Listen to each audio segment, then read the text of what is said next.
عید جیسا پیغام آپ کی خدمت میں رکھنے کے لیے جا رہا ہوں. آپ کے بچوں کے لیے دل سے دعا کرتا ہوں, ان بچوں کو علم اور ہنر سے اللہ مالا مال فرمائے, ان کے مستقبل کو روشن فرمائے. دھیان سے سنیے گا, ہر آدمی کے 3 باپ ہیں.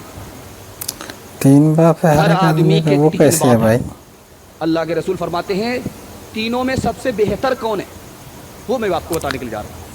سب سے پہلا باپ جس سے پیدا ہوا, وہ تو ہے دوسرا ہی ہے. باپ جس کی بیٹی اس کے نکاح میں ہے, تیسرا اچھا, باپ سسر کے بارے میں جس بول سے رہے. اس نے علم حاصل کیا. اللہ کے رسول فرماتے ہیں تینوں میں سب سے بہتر باپ وہ ہے جس نے تمہارے بچے کو علم دیا ہے. بے شک, دوسرے یہ نمونے تو کو دھیان سچ. سے سنیے گا, 3 آدمی کے ساتھ کوئی بڑا نہیں ہو سکتا. 3 آدمی کے سامنے کوئی بھی بڑا نہیں ہو سکتا, چاہے وقت کا عالم ہو, چاہے وقت کا محدث ہو, چاہے وقت کا مفسر ہو, کوئی بھی ہو, 3 آدمی کے سامنے بڑا نہیں ہوتا. وہ کون سا سب 3 سے آدمی پہلا بھائی؟ آدمی جس کے سامنے کوئی بڑا نہیں ہوتا وہ قاضی ہے. قاضی. دوسرا آدمی جس کے سامنے کوئی بڑا نہیں ہوتا ماں باپ. ماں باپ کے ماں آگے باپ بچے کو کا تو کتنا ہی رتبہ بڑا ہو جائے, کتنا ہی علم حاصل کر لے, لیکن ماں باپ کے رتبے سے بڑھ کر کے بچے کا رتبہ ہو نہیں ہو سکتا, یہ ماں تو باپ کے سچ سامنے بات کوئی ہے. بڑا نہیں ہو سکتا. اور تیسرا استاد کے سامنے کوئی بڑا نہیں ہو سکتا. بہت بڑا محدث ہے, مکتب کا استاد ہے, لیکن اس مکتب کے استاد کا جو رتبہ ہے وقت کے محدث کا نہیں ہے. بے شک. 3 آدمی کے سامنے کوئی بڑا نہیں ہوتا. سکندر سے پوچھا گیا کہ تم اپنے باپ کو سامنے بٹھاتے ہو اور تم اپنے استاذ کو بغل کی کرسی میں بٹھاتے ہو, یہ فرق کیوں ہے؟ اس نے ایک جملے میں جواب دیا کہ میرا باپ مجھ کو آسمان سے زمین پر لایا اور میرا استاد مجھ کو زمین سے آسمان پر لے کر کے گیا. آسمان پر اس پہنچایا. لیے بے اپنے شک, یہ باپ کو سچ. برابر کی کرسی میں نہیں, اپنے استاد کو برابر کی کرسی میں استاد کو بیٹھاتا. برابری کرسی میں بیٹھاتا ہے. ایک صحیح. مثال پر پیغام ختم کر رہا ہوں. یہ جو مکتب ہے, چھوٹے چھوٹے مکتب, چھوٹا چھوٹا مکتب جو بستی میں چلتا ہے, اس کو آپ چھوٹا مت سمجھیے. اس نے بڑے بڑے ایمان کے محافظ کو پیدا کیا ہے. بے شک, ابلیس سچ بات ہے. پانی کی بوتل لے کر کے راستے میں کھڑا ہو گیا. ایک عابد آ رہا تھا, اس کو روک کر کے پوچھا کہ ایک مسئلے کا جواب دو, اس کے بعد جہاں جانا ہے وہاں چلے جانا. یہ جو بوتل ہے, چھوٹی سی بوتل ہے, پانی کی بوتل ہے, اس میں زمین آ سکتی ہے, اس میں آسمان آ سکتا ہے. اس عابد کا سر چکرا گیا. مکتب کی اس کو ہوا نہیں لگی. مکتب کا علم نہیں تھا, مدرسے کا علم نہیں تھا, عابد تو تھا. ابلیس کے سوال میں اس کا سر چکرا گیا. ابلیس کا سوال میں پاگل آدمی ہو, چھوٹی سی بوتل ہے, اتنا بڑا آسمان ہے, کیسے آ سکتا ہے؟ جاؤ جاؤ میاں, تمہارا تو ایمان ہی سلامت نہیں. ایمان سلامت ہے. مکتب سے چھٹی ہو رہی تھی, بچہ سینہ تان کر کے اپنے گھر کی طرف جا رہا تھا. ابلیس نے اس کو روک کر کے پوچھا, بیٹا کہاں سے آ رہے ہو؟ کہا مکتب سے پڑھ کر کے آ رہا ہوں.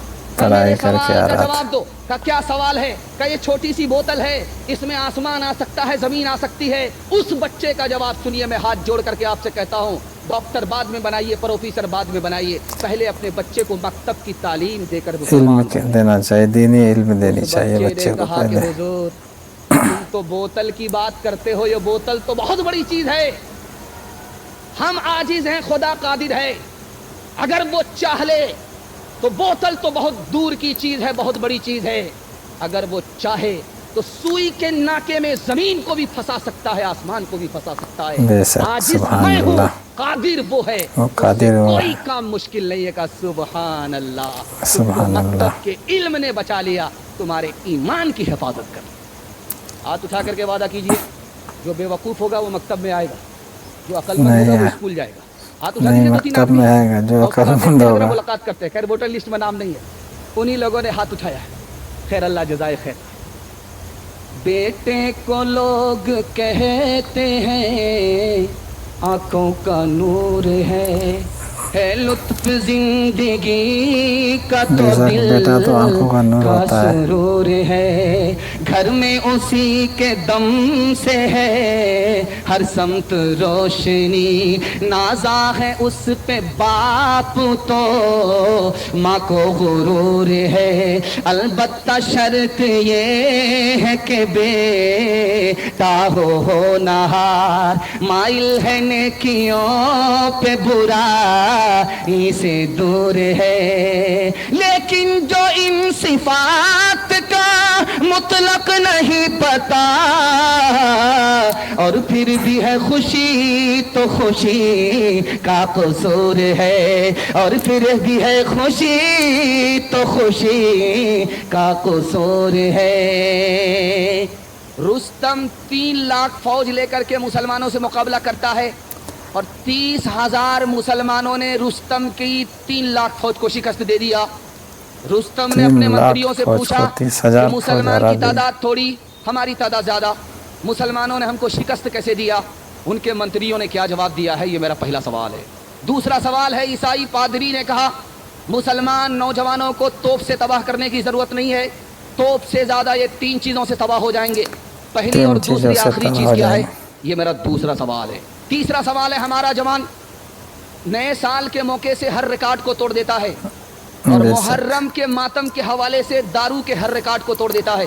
یہ تو سچ ہے، جتنا ہولی میں نہیں پیتا اپنا محرم میں دارو پیتا ہے، تو سچ ہے۔ ہر ریکارڈ کو توڑ دیتا ہے، پرانا ریکارڈ توڑ دیتا ہے۔ دارو ہمارا جوان مسلمان ہو کر کے جبکہ اس کا ایک ایک قطرہ حرام ہے، کیوں پیتا ہے؟ 3 وجہ سے پیتا ہے۔ وہ پہلی اور دوسری آخری وجہ کیا ہے؟ یہ میرا آخری سوال ہے۔ بہت خوبصورت جلسہ ہے آپ کا، اللہ ہمارے سنانے کو، آپ کے سننے کو بےحد قبول فرمائے۔ 3 سوال سے میرا پیغام شروع ہو رہا ہے۔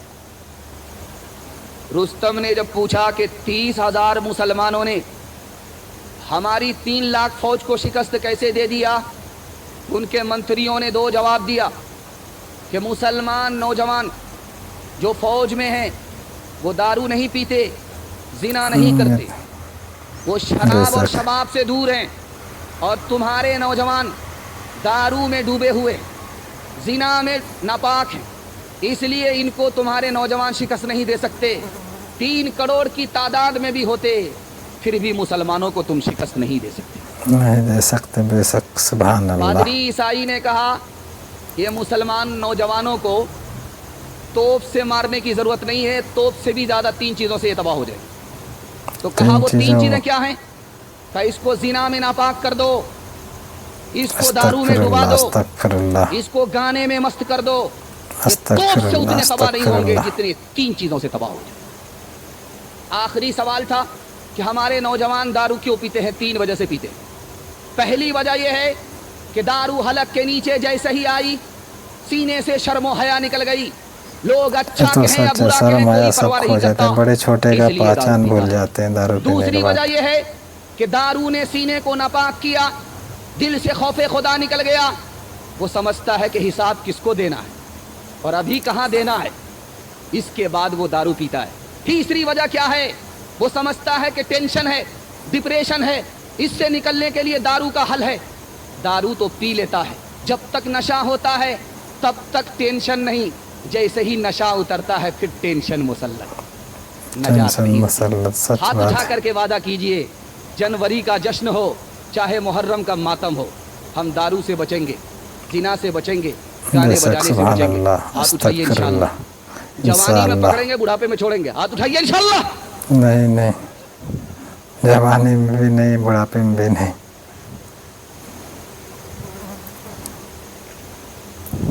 یہ چلتی امنگیں کہیں سو نہ جائیں، یہ چلتی امنگیں، یہ چلتی امنگیں کہیں سو نہ جائیں، صبح یہ شام کہیں کھو نہ جائیں، یہ چلتی امنگیں کہیں کھو نہ جائیں، صبح یہ شام کہیں سو نہ جائیں، کوئی صبح لے لے کوئی شام لے لے، جوانی کے سر کو الزام لے لے، جوانی کے سر کوئی الزام لے لے، نگاہیں ملا اور ایک جام لے لے، جوانی کے سر کو الزام لے لے، ایک انسان ہوں میں فرشتہ نہیں، ایک انسان ہوں میں فرشتہ نہیں، جو فرشتہ بنے ان سے رشتہ نہیں، کہو اچھا یا خراب میں تو پیتا ہوں، ملے جتنی شراب میں تو پیتا ہوں، خوش مجھ کو رہے تو ستم گھیر لے، کئی دکھ گھیر لے، کئی غم گھیر لے، سہے کون یہ عذاب میں تو پیتا ہوں، ملے جتنی شراب میں تو پیتا ہوں، کوئی اپنا گھر ہو تو روکے مجھے، میں غلط کر رہا ہوں تو ٹوکے مجھے، کسے دینا ہے حساب میں تو پیتا ہوں، ملے جتنی شراب میں تو پیتا ہوں۔ پہلا کھاتا کھل رہا ہے خدا کی مہربانی کے حوالے سے، آپ کی خدمت پر رکھنے کے لیے جا رہا ہوں۔ اتنا میرا دل خوش ہوا کہ جب 10 بجے سے پہلے دن میں سورج نظر نہیں آ رہا تھا تو مجھے سمجھ میں آ گیا کہ جلسہ آج پھیکا پڑ جائے گا، سردی اس جلسے کو لے کر کے اڑ جائے گی۔ لیکن جب ظہر کا وقت آیا، سورج نکلا تو سردی نکل گئی۔ اللہ کا شکر ہے کہ اس پنڈال سے باہر تو سردی ہے، اس پنڈال کے اندر ایمان کی گرمی ہے۔ اللہ ایمان کی گرمی کو سلامت رکھے۔ 3 منٹ کا پیغام آپ کی خدمت میں خدا کی مہربانی کے حوالے سے دکھا رہا ہوں، دھیان سے سنیے گا۔ اللہ امیر پر زیادہ مہربان ہے یا غریب پر زیادہ مہربان ہے؟ ایک لائن میں آپ کو جواب دینے کے لیے جا رہا ہوں، اللہ امیر سے زیادہ اللہ غریب پر مہربان ہے۔ غریب پر مہربان ہے، جب سچ بات قیامت ہے میں یہ۔ خدا کے سامنے دونوں پہنچیں گے، ایک طرف امیر ہوگا دوسری طرف غریب ہوگا، غریب تو ہوگا، امیر سے پوچھے گا اللہ مال کے بارے میں، تم نے کہاں سے کمایا، کہاں خرچ کیا، کہاں خرچ کیا، مال کہاں کے سے بارے کما میں کر پوچھے گا۔ کہاں۔ لیکن غریب جو برابر میں کھڑا ہوگا اس سے مال کے بارے میں نہیں پوچھے گا، حال کے بارے میں پوچھے گا، تمہاری خیریت کیا ہے۔ مالدار سے بھی زیادہ ہمارا مالک غریب پر مہربان ہے۔ دوسرے نمونے کو بہت دھیان سے سنیے گا، تیزی کے ساتھ نکل جائے گا۔ ایک آدمی کے گھر میں مصیبت ہے، صبر کرتا ہے، اس آدمی کے گھر میں خوشی ہے، شکر کرتا ہے، دونوں میں افضل کون ہے؟ ایک آدمی مصیبت میں صبر کر رہا، صبر کرنے والا بہتر ہے، بڑھ کر کے ہے، یا راحت میں شکر کرنے والا بڑھ کر کے ہے؟ تو لکھا ہے کہ جو شکر کرتا ہے وہ خدا کی نعمت کے ساتھ ہوتا ہے، اور جو مصیبت میں صبر کرتا ہے وہ خدا کے ساتھ ہوتا ہے۔ شکر کرنے والے سے بھی بڑھ کر مصیبت پر صبر کرنے والا ہوتا ہے۔ تیسرے نمونے کو بہت دھیان سے سنیے گا، تیزی کے ساتھ نکل جائے گا۔ ایک آدمی کا ریکارڈ تھا، پوری زندگی میں کبھی نہیں مسکرایا، جب موت کا وقت آیا تو مسکرانے لگا۔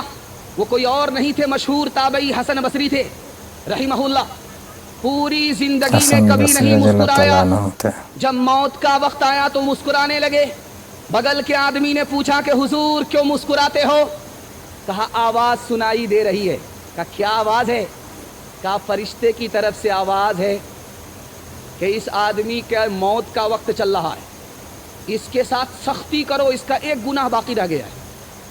جب وہ سختی جھیل لے گا موت کے وقت کی تو وہ گناہ جو نام اعمال میں بھی بچا ہوا ہے وہ بھی معاف ہو جائے گا، اس لیے مسکرا رہا ہوں۔ ایک مثال پر پیغام کو ختم کر رہا ہوں۔